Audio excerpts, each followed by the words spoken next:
Dalam persoalan manajemen sumber daya alam maupun sumber daya penting dan diiringi kesadaran perlunya keseimbangan alam, maka kita memerlukan pemeran yang bijak dalam hal ini. 2 poin penyampaian. 1. Apa yang melatar belakangi dewan ini memilih? Dalam status quo, kita bisa sangat mudah menjumpai adanya bencana-bencana alam yang ini akan berdampak pada kerusakan-kerusakan alam. Dan ini adalah sesuatu yang tidak kami inginkan di sisi pemerintah. Mengapa hal ini menjadi sesuatu yang melatar belakangi dewan ini memilih? Karena pertama, misal kerusakan hutan termasuk dalam sumber daya penting. Kemudian manusia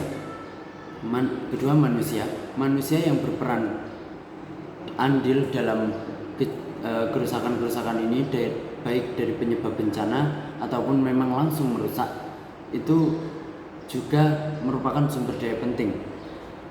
Kemudian yang kedua, bila kebijakan ini tidak dipakai, apa yang akan menjadi perihal negatif di sisi kontra? Tentunya kerusakan alam ini akan terus terjadi tanpa adanya penanggulangan, tanpa adanya pencegahan. Bagaimana bisa? Karena tanpa adanya kesadaran atau keputusan yang membawa perubahan, maka hal ini akan terus dibiarkan dan akan begitu selamanya, bahkan akan menjadi sesuatu yang lebih parah. Kemudian apa yang mendukung pernyataan tersebut? Maka masuk ke argumen saya. 1. Kerusakan alam tidak hanya berdampak pada daerah atau wilayah yang terkena musibah. Kerusakan alam dampaknya juga bisa dirasakan oleh keseimbangan dunia atau negara-negara tetangga misalnya. Contoh, hutan Amazon. Hutan Amazon kita kenali dan para ilmuwan menganggap hutan Amazon adalah paru-paru dunia. Maka bila paru-paru dunia ini sampai rusak, tidak dijaga kelestariannya, maka bagaimana dunia ini bisa bernafas secara utuh, secara baik? Ini adalah poin kerusakan keseimbangan dunia. Kemudian contoh yang lain, di Indonesia mengalami kebakaran hutan.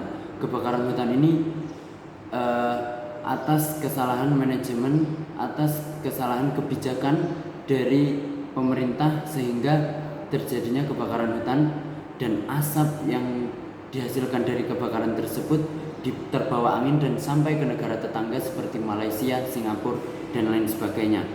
Maka sangat mungkin negara yang terkena dampaknya menyalahkan ke manajemen lingkungan Indonesia karena tidak dilakukan pencegahan dan akhirnya terjadi kebakaran hutan. Kemudian yang kedua, dewan ini memilih dunia di mana sumber daya penting diatur. Diatur di sini bukan berarti agensi nanti yang mengatur memegang penuh kekuasaan atas pengelolaan sumber daya penting. Namun peran agensi di sini adalah memberikan kebijakan, memberikan prosedur, batasan-batasan yang nantinya akan diterapkan dan diamanahkan kepada pemerintah negara masing-masing. Jadi bukan batasan diatur di sini bukan berarti memberi batasan, membuat negara tidak memiliki kebebasan dalam mengelola sumber daya yang ada di wilayahnya sendiri, tetapi memberikan prosedur dan batasan-batasan untuk melakukan kebijakan-kebijakan dalam pengelolaan sumber daya alam. Yang ketiga, bila tidak diatur oleh lembaga yang sadar, yang memiliki kebijakan atas kelestarian alam, maka apa yang akan terjadi? Tentunya hal ini akan membuat keseimbangan dunia hancur. Dan kita sadari tiap-tiap negara tentunya memang memiliki kepemerintahan atau lembaga-lembaga yang bertanggung jawab atas sumber daya di negaranya maupun lingkungan-lingkungan yang ada di dalamnya. Namun dalam fakta yang kita temukan adalah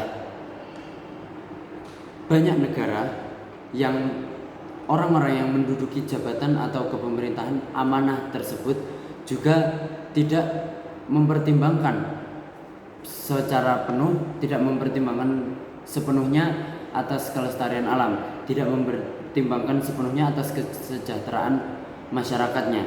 Namun mereka juga memiliki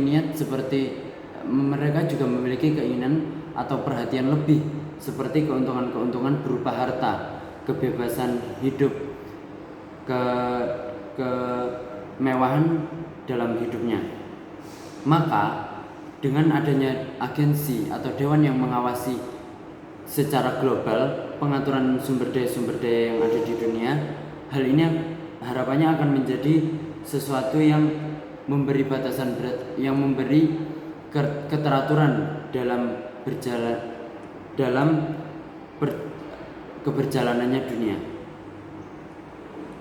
Bangga menjadi pemerintah.